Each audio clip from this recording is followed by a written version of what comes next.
오늘 하나님께서 주신 말씀은 야고보서 2장 19절로 26절입니다. 야고보서 2장 19절로 26절까지 말씀입니다. 내가 하나님은 한 분이신 줄을 믿느냐? 잘하는도다. 귀신들도 믿고 떠느니라.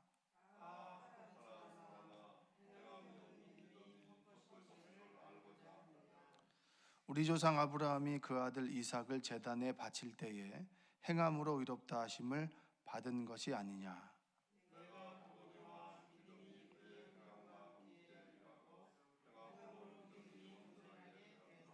이에 성경에 이른 바 아브라함이 하나님을 믿으니 이것을 의로 여기셨다는 말씀이 이루어졌고 그는 하나님의 벗이라 칭함을 받았나니.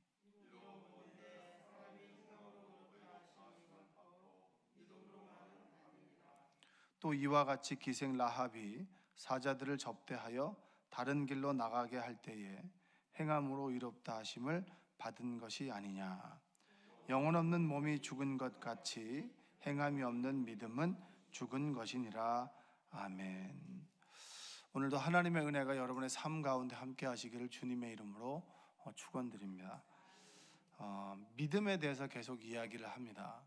야고보서가 그 서신을 바라보는, 그리고 서신을 보고, 그리고 동시대 야고보와 동시대를 살아갔던, 핍박을 받았던 그들에게 행함이 없는 믿음은 죽은 것입니다, 이런 얘기를 하고 있는데, 이 얘기는 뒤집어 보면 무슨 말입니까? 우리는 행함이 없는 믿음을 그냥 믿음이라고 여기면서 살아간다라고 하는 얘기입니다. 이건 야고보도 그렇고 저도 그렇고 모든 이들이 그냥 행함이 없이 그냥 믿습니다라고 하는 입술의 고백만으로 믿음이 있는 것처럼 여기고, 또한 그것이 구원의 대단한 조건인 것처럼 때로는 착각을 하면서 살아간다라고 하는 것을 이야기해 주고 있습니다. 그럴 때 진정으로 능력이 있는 믿음이 뭐냐, 박해 가운데 소망이 있는 믿음은 뭐냐라고 했을 때 예수 그리스도께 나아가고 그분께 부르짖고 그분과 동행하고, 때로 여러 가지 선택의 어려움 가운데 있을 때 나의 욕망을 꺾고 예수님께서 원하는 선택을 하는 그런 행함이 있는 믿음이 온전한 믿음이 되는 것입니다 라고 하는 것을 야고보는 우리에게 이야기해 주고 있습니다. 여러분, 혹시 나의 믿음이 좀 부족하고 연약하다라고 느낀다면 큰 믿음을 달라고 여러분 기도하는 여러분들 되시기를 원합니다. 왜 우리가 믿음을 갖게 될까요? 여러분과 제가 왜 이 좀 쌀쌀하고 추운, 그리고 여러 가지 피곤한 몸을 뒤로하고 왜 이곳에 나와 있을까요? 우리가 믿음을 갖게 되는 이유는 여러 가지가 있습니다. 우리의 한계 때문이 결정적일 것이죠. 죽음에 대한 공포가 있을 것이고, 그리고 내 마음대로 세상이 되어지지 않기 때문에 뭔가 내 마음대로 세상을 좀 살아보고자, 그리고 그것을 이루어질 절대자에게 구하기 위해서 나오는 분도 계실 테고, 요즘에는 지식적으로나 경제적으로나 외적인 조건은 문제가 없는데 내면에 공허함이 있는 거죠. 뭔가 채워지지 않는 것, 먹어도 배부르지 않고, 그리고 좋은 사람을 만나도 채워지지 않고, 무언가를 해도 채워지지 않는 공허함이 있기 때문에, 내 마음에 빈자리가 있기 때문에 그 빈자리에 대한 의미를 찾고자 하나님을 부르짖는 사람들도 있습니다. 그 얘기는 우리는 하나님과 함께 살아가야 비로소 온전하게 되는데, 하나님과 함께 살아가는 그런 가장 중요한 도구, 그 도구가 바로 믿음이라고 하는 겁니다. 그래서 믿음이라고 하는 것을 이해하고, 그리고 믿음의 크기를 키워나가고 믿음을 정의해 나가는 것이 정말 우리의 삶에 있어서 중요한 것입니다. 그래서 저는 믿음을 이야기할 때 뭐라고 이야기했냐면 순종과 신뢰다. 순종과 신뢰다. 이렇게 저는 정의를 하고, 또 여러 가지 정의 가운데 하나로 그 믿음은 순종과 신뢰입니다. 순종은 하나님 말씀에 내가 행함으로 순종하면 하나님께서 내 삶에 역사하실 것이다 라고 하는 것이 신뢰. 나의 목이 순종이고 하나님께서 하실 몫이 신뢰라고 하는 부분입니다. 그래서 하나님과 우리가 합쳐서 하나님의 기적이 우리 삶 속에 이루어지는 것이다. 그랬을 때 믿음은 절대 관념적이 될 수가 없는 것입니다. 내가 정말 내 아들이나 내 남편이나 내 가정의 상황이 급합니다. 그럼 하나님께서 이것을 이루어 줘야 됩니다. 정말 절박하다라는 얘기는 뭡니까? 절박하면 나의 이 절박한 문제를 해결해 줄 수 있는 사람에게 나아와야 되는 것이죠. 행함이 있는 것이 바로 믿음이요 간구가 된다라고 하는 것입니다. 자, 믿음은 그런 의미에서 보면 보이는 것인데 귀신들도 우리가 믿음이 있는 줄 없는 줄 알아요. 자, 19절에 보니까 내가 하나님은 한 분이신 줄을 믿느냐 잘 하는도다. 귀신들도 믿고 떠느니라. 예수가 그리스도인 것을 귀신들도 알고, 그리고 귀신들도 하나님이 진정한 우리의 절대자가 되시고 믿음의 대상이 된다라고 하는 것은 귀신들도 압니다. 귀신들도 우리가 믿음이 있느냐 없느냐를 알기 때문에 늘 믿음을 흔들어 놓는 거죠.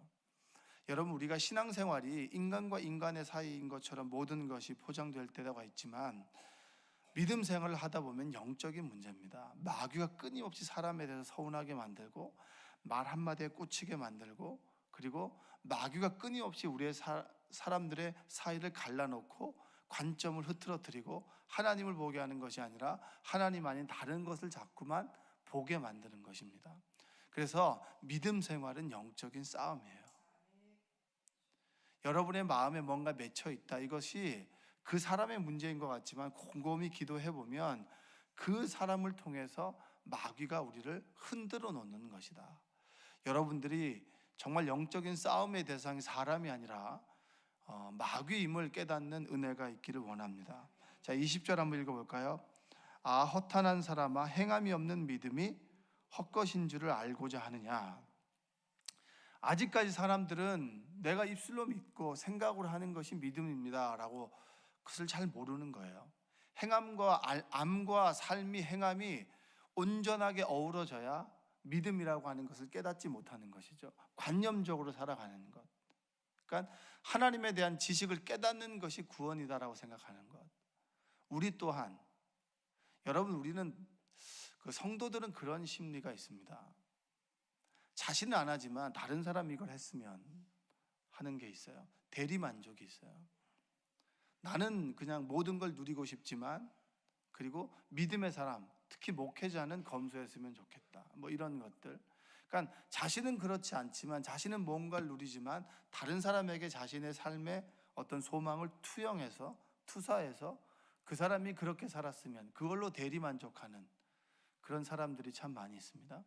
나는 믿음이 없어도 괜찮은데 내 자녀만은 믿음이 있었으면 좋겠다. 뭐 이런 것들. 그리고 나는 별로 기도하지 않았으면 좋겠는데 내 아내는 기도를 많이 했으면 좋겠다. 그리고 나는 별로 이렇게 신앙생활 제대로 하지 않아도 되는데 우리 목사님은 정말 도덕적으로나 윤리적으로나 문제가 없는 사람이었으면 좋겠다. 그러니까 자신에 대한 기준을 다른 사람에게 투사하고 그것으로 만족하고, 그리고 그 사람의 그 믿음이 나의 믿음인 것인 양 살아가는 사람들이 많이 있습니다. 여러분, 그건 대단하게 위선입니다. 하나님은 나에게 말씀하시지 이 사람에게 말씀하시는 게 아니에요. 오늘 하시는 말씀은 누구에게 있는 김 집사님, 권사님에게 말씀하시는 것이 아니라 나에게 주신 하나님의 말씀입니다. 행함이 없는 믿음은 죽은 믿음이라고 했을 때 하나님은 나에게 주시는 말씀이에요. 혹시나 내가 어제 믿음이 있다 말하면서도 행함이 없는 그런 믿음을 가지고 혹시 착각하진 않았나? 내가 좋은 믿음의 사람인 것처럼 외향적으로 보이는 것에 만족하며 살아가진 않았나? 하나님께서는 지금 나에게 그걸 묻고 있는 거예요. 믿음으로 살아간다라고 얘기를 하는데 내 대화의 대부분에 하나님은 없고 내 세상적인 욕망만 가득하다면 여러분, 우리의 믿음은 잘못된 방향으로 가고 있는데 나는 대단한 믿음인 것처럼 스스로를 착각하거나 포장할 수 있다라고 하는 겁니다. 기도하는데 하나님과 우리의 소통함을 느끼십니까? 내가 날마다 주님의 도우심을 간구하십니까? 내가 믿음을 가져야 되는 상태에 여러분 있으십니까? 우리 현실적으로 좀 힘들어도, 현실적으로 사람들이 볼 때는 조금 애처로워도 하루하루 내가 하나님이 없으면, 하나님의 이름을 부르지 않고 하나님의 전에 나오지 나오지 않으면 하루를 온전히 살아갈 수 없는 삶을 살아가고 있다면 인간적으로는 대단히 안타까운 일이지만 영적으로 보면 굉장히 복된 상황입니다. 다른 것에 눈을 돌릴 수 없기 때문입니다. 하나님만 바라보고 하나님 주시는 평안과 기쁨 가운데 서 있는 것이죠. 어제 저녁에 제가 이제 여기 성전에서 이렇게 기도를 좀 하고 있는데 하나님께 이렇게 기도를 했죠. 저도 바라고 하나님께 원하는 것이 있지 않겠습니까? 그런데 하나님께서는 저희가 그 간구하는 것에 대한 응답을 주시는 것이 아니라 내 주변에 아파하는 사람들, 기도가 필요한 사람들, 그리고 정말 내가 함께 돌봐줘야 될 사람들의 모습을 떠올려 주셨어요. 참 감사했습니다. 어느 순간에 나는 나와 하나님의 관계만 함께 살아가는 것인데 나에게 사명은 없고 나의 욕망만 자꾸 투영시키려고 하는, 욕망만 이루려고 하는 모습만 가지고 있으면 스스로 믿음이 있다 여기는 나의 모습 대신에 하나님께서는 네 주변에 있는 사람들을 한번 봐. 아파하고 힘들어하고 기도가 필요한 사람들이 있지 않니? 라고 하는 것을 깨닫게 해주셔서요. 이것이 믿음 생활 아니겠습니까? 내가 하나님께 믿고 구하면 하나님께서 말씀해 주시고 그 말씀에 순종하고 내가 그 말씀대로 살아가고 그리고 함께 살아가고 내 사명을 회복하고, 여러분 믿음 생활이라고 하는 것들이 정말 하나님과 나와의 관계인데 그것은 실제적으로 내가 하나님께 다가가고 그분의 말씀을 듣고 그분의 말씀대로 또 살아가고 그리고 좀 옆길로 가면 또 그 말씀을 듣고 온전하게 내 행함을 통해서 보여지는 것이 믿음입니다. 할렐루야. 한번 따라서 해요. 믿음은 보이는 것입니다. 자, 그러면 믿음이라고 하는 것이 뭡니까? 라고 얘기했을 때 두 사람을 예로 들어서 우리에게 말씀해 주고 있습니다. 그것이 누구냐면 아브라함이죠. 아브라함.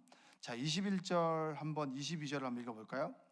우리 조상 아브라함이 그 아들 이삭을 제단에 바칠 때에 행함으로 의롭다 하심을 받은 것이 아니냐. 내가 보거니와 믿음이 그의 행함과 함께 일하고 행함으로 믿음이 온전하게 되었느니라. 여러분 우리가 대단히 착각하는 것 중에 하나가 뭐냐면 내가 예수님을 굉장하게 믿고 그분에게 푹 빠지게 되면 하나님께서 내 소중한 것을 가져갈 것이다라고 생각합니다. 물질도 가져가고 뭔가를 내가 드려야 된다, 내가 모든 걸 하나님께 바쳐야 된다라고 하는 그런 마음을 가지고 있습니다. 제가 여러분에게 질문을 한번 해볼게요. 아브라함이 이삭을 하나님께 바쳤나요? 안 바쳤나요? 바쳤나요? 안 바쳤나요? 바쳤는데 안 받으신 거잖아요. 그렇죠? 이 바쳤다고 하기도 그렇고 안 바쳤다고 하기도 그렇죠. 하나님께서는 이삭의 목숨을 거두어 가지 않았습니다. 근데 우리는 늘 고백하기로 뭐죠? 아브라함이 이삭을 하나님께 바쳤다고 생각하는 거예요. 근데 이삭은 믿음의 계보를 이어갔잖아요. 하나님께 가장 소중한 이삭을 바쳤는데 아브라함은 바쳤는데 하나님 받지 않았어요. 여러분 하나님께서는 나의 소중한 것을 빼앗아가는 분이 아닙니다. 가장 소중한 것보다 하나님을 좋아하는 것이냐 좋아하지 않는 것이냐 그것을 알고 싶어 할 뿐이지 내가 가지고 있는 소중한 것을 빼앗아서 오직 하나님만 바라보게 하는 그런 1차원적인 하나님은 아닙니다. 아브라함은 이삭을 하나님께 바치라고 하는 말씀에 순종해서 드렸지만 하나님께서는 받지 않으셨어요. 대신에 누구를 바쳤냐면 순양, 뿔이 걸려있는 순양을 하나님께서 대신 받으셨습니다. 그런데 우리는 생각하기로 아브라함이 이삭을 바쳤다라고 생각을 하죠. 아브라함이 진짜 믿음이냐 아니냐라고 하는 것을 무엇을 통해서 깨달았습니까? 여러분들 결혼할 때 저 남자가 날 진짜 사랑하나 안 하나 한번 시험해보고자 하는 마음이 있으셨나요? 그냥 딱 보고 난 다음에 저 사람 내가 믿을 만하다라고 생각하셨나요? 아니면 그 믿음이 아직까지 확신이 안 와요? 늘 믿음을 확인하고 싶으세요? 하나님과 우리의 인격적인 관계라고 했을 때 그 인격적인 관계라고 하는 것은 지정의를 얘기합니다. 지식, 감정, 의지를 얘기하는데 이게 잘 마음에 와닿진 않잖아요. 이 인격적인 만남이라고 하는 건 뭐냐면 하나님께서 나를 사랑하나 확인해 보고 싶고 그리고 하나님 입장에서도 네가 나를 사랑하나? 안 하나 확인해 보고 싶은 거죠. 그럼 사랑한다라는 말을 듣길 원하세요? 아니면 말과 그리고 사랑하는 행동을 보길 원하세요? 똑같은 겁니다. 사랑으로 딱 생각해 보면 내가 저 사람을 사랑한다 하면서도 내가 가지고 있는 돈을 소중한 선물을 주지 않고 늘 얻어먹기만 한다거나, 당신이 전부야라고 하면서 소중한 것을 쏙 빼먹고 그냥 당신만 소중한다 립 서비스만 한다면 그 말의 진정성은 없습니다. 아브라함이 믿음의 조상이 됐다. 그 사람이 정말 믿음이 있다 없다라고 하는 것이 가장 증명된 것이 뭐냐면, 어렵게 얻은 25년 만에 얻은 아들, 정말 그 아들을 위해서 눈물을 흘리며 기도했고, 내가 이런 사람밖에 되지 않는구나, 좌절과 절망 가운데 기다림과 기다림 속에서 하나님께서 주셨던 그 아들을 바치라고 했을 때, 하나님 나한테 왜 그러시지? 라고 하는 그 생각을 가지고 3일 동안 3일길을 걸어서 모리아 땅에 있는 한 산에 가서 그 아들을 바치려고 했을 때 하나님께서 아브라함에게 제지하시고, 그리고 이삭을 건져내시고 순양을 대신해 주겠던 그 상황을 통해서 하나님께서는 아브라함을 이제 너는 믿어도 되겠다, 내가 이 큰 일을 맡겨도 되겠다 라고 하는 하나님께서 안심하지 않았을까요? 그랬을 때 행함을 통해서 그 사람의 믿음이 진짜다. 사람이 어려울 때 저 사람이 믿음이 있는지 없는지를 알게 되지 않습니까? 목회자도 성도 간의 관계, 성도들도 목회자의 관계를 속에서 어려움과 힘든 상황 속에서 저 목사님이 정말 어떤 행동을 보이시나, 어떤 모습을 보이나, 그것에 따라서 정말 우리 양떼들을 사랑하는구나 라고 하는 것을 여러분들 깨닫듯이, 하나님과 우리가 인격적인 관계라고 하면서 하나님만은 나에게 인격적이어야 돼. 근데 나는 하나님께 인격적이지 않아요. 나는 늘 하나님을 시험해 보는데 하나님이 나를 시험해 보는 것에 대해서는 굉장히 억울해합니다. 여러분, 인격적인 서로의 신뢰 관계는 서로 맞추고 그리고 서로 주는 것이지, 그냥 내가 원할 때만 하나님을 부르는 관계는 인격적인 관계라고 하기보다는 내 욕망을 채우려고 하는 어린아이와 같은 믿음일 수밖에 없습니다. 어린아이와는 인격적인 관계는 맺는다라고 하는 게 뭐죠? 어린아이의 욕구를 충족시켜주는 게 인격적인 관계인데, 늘 어린아이로만 머물려고 하는 사람들, 여러분의 신앙은 그렇진 않습니까? 왜 하나님께서는 옆집은 들어준데 나에겐 들어주지 않습니까? 늘 하나님께서는 줘야만 하고, 늘 애들이 학교 갔다 오면 뭐 달라고, 뭐 먹고 싶다고, 뭐 달라고 하는 신앙이 아니라 정말 하나님께 내 인생의 문제를 맡기고 하나님께서 주시고 주거니 받거니 하는 그 신앙이 여러분의 신앙이 되었으면 좋겠습니다. 아브라함의 믿음은 이삭을 바침으로 인해서 온전하게 되었다. 그리고 한 사람이 더 나옵니다. 한 사람이 더 나오는데 25절입니다. 한번 읽어볼까요? 또 이와 같이 기생 라합이 사자들을 접대하여 다른 길로 나가게 할 때에 행함으로 의롭다 하심을 받은 것이 아니냐. 자, 여기에서 이 라합이라고 하는 사람이, 이 여호수아가 가나안 땅에 들어갈 때 정탐꾼을 보냈습니다. 정탐꾼을 보냈는데 그 정탐꾼을 보자마자 기생 라합이 뭐라고 얘기했냐면, 여호수아 2장 11절에 너희의 하나님 여호와는 위로는 하늘에서도 아래로는 땅에서도 하나님이시라. 상천하지의 진짜 하나님이다. 광야 생활을 할 때 하나님께서 너희 가운데 어떻게 하셨는지를 난 눈으로 봤다. 자, 이거 좋습니다. 이렇게 믿음으로 얘기했는데 믿음의 사람들, 정탐꾼들을 나 몰라라 하고 그들을 거둬주지 않았어요. 그리고 가나안의 군대가 그를 잡으러 왔을 때 그의 운명과 나의 삶은 동떨어진 것이다. 내가 이 사람과 가까이 하게 되면 내가 해를 입을 것 같으니까 전혀 모르는 사람이라고 모른 척 했습니까? 숨겨주었어요. 그리고 그 가나안의 군대가 이 사람 잡으려고 할 때 이쪽으로 가십시오라고 전혀 다른 방향을 가르쳐 줌으로 인해서 이 사람들을 살려줬습니다. 그랬을 때 이 기생 라합이 믿음이 있는 사람입니까? 없는 사람입니까? 믿음이 있는 사람이에요? 있는 사람이에요? 있는 사람이죠. 그래서 결과적으로 여호수아가 여리고성을 치러 갈 때 기생 라합을 구해줬습니다. 생명을 얻었죠. 자, 행함이, 고백이 있는 믿음만이 아니라 그 고백이 행함으로 온전하게 될 때 너희는 생명을 얻게 될 것이다. 이게 여리고성에서 살아남은 라합의 이야기입니다. 여러분, 행함이 있을 때 우리의 믿음은 온전하게 됩니다. 여러분들이 순종하라, 사랑하라. 제가 만약에 여러분에게 참 말은 잘해, 그럼 여러분 얘기가 들릴까요?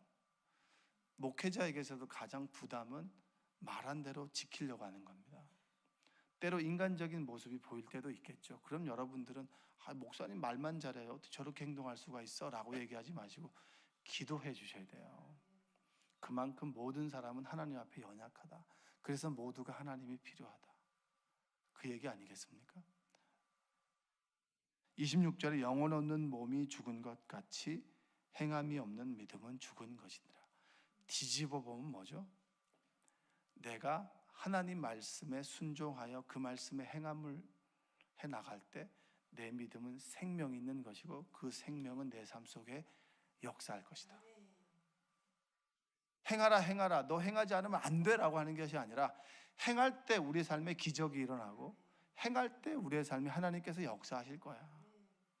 아브라함에게 함께 하셨고 모든 사람이 죽어나가는 상황 속에서, 하나님이 없는 상황 속에서 라합이 행함으로 믿었듯이 라합에게 역사하셨던 하나님, 아브라함에게 약속하셨던 그 하나님이 내가 그 믿음을 가지고 행할 때 너에게도 역사할 거야 라고 하는 희망의 메시지 아니겠습니까? 너 왜 행하지 않니? 너 그렇게 살면 안 된다 라고 하는 말씀이 아니에요. 행함이 어려운 줄 압니다. 그러나 행할 때 아브라함에게, 라합에게, 그리고 이제까지 하나님께서 함께 하셨던 부활의 하나님께서 여러분에게도 함께 하실 것입니다. 주눅 들지 마십시오. 당당하게 살아가십시오. 하나님께서 여러분과 함께 하십니다 라고 하는 야고보의 희망의 메시지가 바로 행함이 없는 믿음은 죽은 믿음입니다. 여러분들이 이 어려운 상황 속에서 말씀대로 살아가지 않으면 죽습니다. 그러나 한번 살아보십시오. 그러면 삽니다. 이 얘기가 야고보가 오늘 우리에게 주시는 말씀인 줄로 믿습니다. 여러분, 날마다 작아지는 분 계신가요? 나 홀로 있을 때는 괜찮은데 괜히 사람들을 만나면 초라해지고, 그리고 내 자신이 조금 작게 여겨지고, 날마다 무엇인가에 무너지고 깨어지고 아파하는 분 계신가요? 그럼 오로지 하나님 앞에 나아가십시오. 하나님께서 여러분에게 생명을 주시고 희망을 주시고 소망을 주십니다. 그게 바로 행함이 없는 믿음은 죽은 믿음이다. 행하면 너희는 살 것이다. 이것이 오늘 하나님께서 나에게 주시는 말씀인 줄로 믿습니다. 여러분, 그 말씀 붙들고 오늘 하루도 소망과 희망을 가지고, 때로 사람에게 절망하고 사람의 한마디에 내 자신이 정말 작아졌다면 그것은 마귀가 나에게 주시는 말이다. 그렇다면 하나님께서는 나에게 생명을 주시는 분임을 믿고 나사렛 예수님의 이름으로 명하노니 마귀는 떠나가라 선포하시고 생명을 주시는 하나님과 동행하며 오늘 하루도 승리하며 살아가시기를 주님의 이름으로 축원드립니다. 기도하겠습니다. 사랑과 은혜가 풍성하신 하나님 아버지, 날마다 작아지고 날마다 내 믿음이 없음을 깨닫고 때로 타인이 믿음 없이 살아가는 모습을 보면서 나는 비판하지만 나의 모습을 보지 못하는 위선적이고 무지한 신앙을 가지고 있지는 않습니까? 하나님 앞에서 회개하고 자복합니다. 아버지 하나님, 늘 부족하고 연약하여서 행해야 되는 것도 아는데 그게 잘 되지 않아서 좌절할 때도 있습니다. 주님 믿고 한 발 한 발 믿음의 성장을 이루어갈 수 있도록 하여 주시고 조금씩 발을 내디디며 순종하며 나아갈 때 생명의 역사가, 하나님의 기적이 나의 삶 가운데 일어나게 하여 주시옵소서. 오늘도 삶의 여러 가지 문제, 자녀의 직장 문제, 그리고 관계 어려움에 대한 문제, 경제적인 문제, 그리고 마음 아픈 여러 가지 상황들 속에서 주님 전에 나와 위로와 소망을 얻길 원하는 성도들이 있습니다. 하나님 위로하여 주시고 이루어 주시고 하나님의 은혜를 폭포수처럼 내려주셔서 오늘도 하나님의 은혜 가운데 살아가도록 주여 도와 주시옵소서. 예수님의 이름으로 기도합니다.